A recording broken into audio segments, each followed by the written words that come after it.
nawajulisha pia kwamba uchunguzi wa mwili wa marehemu umefanyika na umekamilika.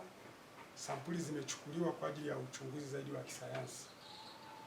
Kwa hiyo nilikuwa napenda kutoa taarifa hiyo, lakini pia ninaomba wananchi kama nilivyowaomba ile siku ya mwanzo kwamba waendelee kuwa watulivu wakati jambo hili linapatiwa ufumbuzi.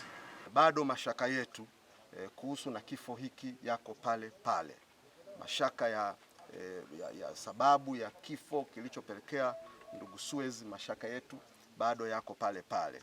Kwa hivyo sampuli zimechukuliwa ili kwenda kupima na kujua ni kitu gani, kama ni sumu aidha kwa kunywa, kwa kula au kwa kuvutishwa, aidha ilipulizwa au alifanywa chochote, basi ndio uchunguzi sasa unakwenda kufanyika kwa sampuli ambazo zimechukuliwa, ikiwemo damu, ikiwemo ubongo, figo, mpaka machozi ambayo huwa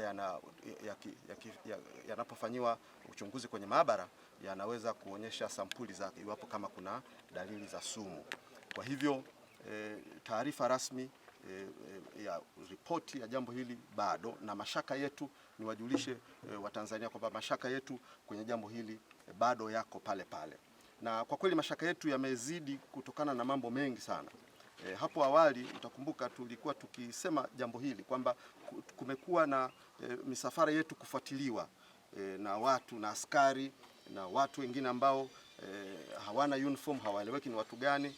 Msafara wetu wa viongozi toka tukiwa Makambako na hata tulipofika Tabora, ninyi ni mashahidi ya picha ambazo tulizitoa za watu wanaofuatilia msafara wetu. Hawana uniform za kipolisi, hawajitambulishi kwamba wao ni kina nani, na hata tulipofika katika hoteli ambazo baadhi ya viongozi tulikuwa tumefika, tuliendelea kuona watu wakitufuatilia. Tunapokwenda kwenye kula chakula, tulishuhudia watu kutufuatilia kwenye hoteli tulizofikia. Kuna trail ya namna ambayo ilikuwa sio ya kawaida sana, na hata marehemu mwenyewe alizungumza jambo hili kwamba kumekuwa na hiyo watu kulifuatilia gari la makamu mwenyekiti na viongozi wengine. Kwa mashaka yetu yapo juu sana, na hata siku ya tukio lenyewe tulikuwepo pale kwenye tukio, kwenye hiyo lodge ambayo ndugu Suez alifariki, mauti ulimkuta. Katika hali ya kawaida tulitarajia ile ni scene area, tulitarajia pawekwe a yellow tape kuonyesha kwamba do not cross here at least kwa masaa fulani hivi, ili uchunguzi ufanyike, sampuli zichukuliwe, lakini jambo hili halikufanyika. Na mbaya zaidi ulitarajia basi hata wahusika pale wahudumu wa loji wachukuliwe, labda wapelekwe polisi wahojiwe. Hicho kitu hakijafanyika. Mashaka yetu yamepanda juu sana sana sana sana. Lakini kitu kingine ambacho kimetupa fadhaa katika hizi siku mbili, ile siku ya tukio ambapo mwili ulikutwa pale, waliopiga picha walikuwa ni askari polisi peke yake, na watu wengine wote hawakuruhusiwa kupiga picha isipokuwa ni maafisa usalama waliopiga picha, na tulikubaliana kwamba hizi picha zisitoke.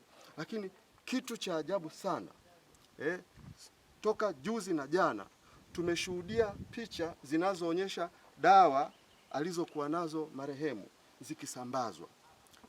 Jambo hili tumeliregister hapa kwa kamishna na afisa usalama ambaye tulikuwa naye katika tukio hilo. Limetufedhesha.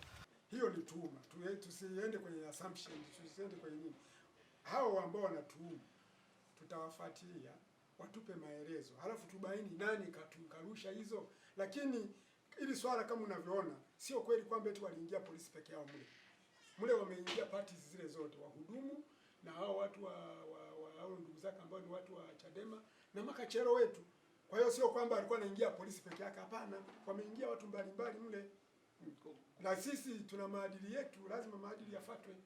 Sasa hilo siwezi kulisemea sana kwa sababu huyo ambaye anatuhumu hivyo, tukishapata maelezo yake, tutembelea kwenye maelezo yake, tutabaini. Halafu kama picha imepigwa, sitajulikana imepigwa wapi.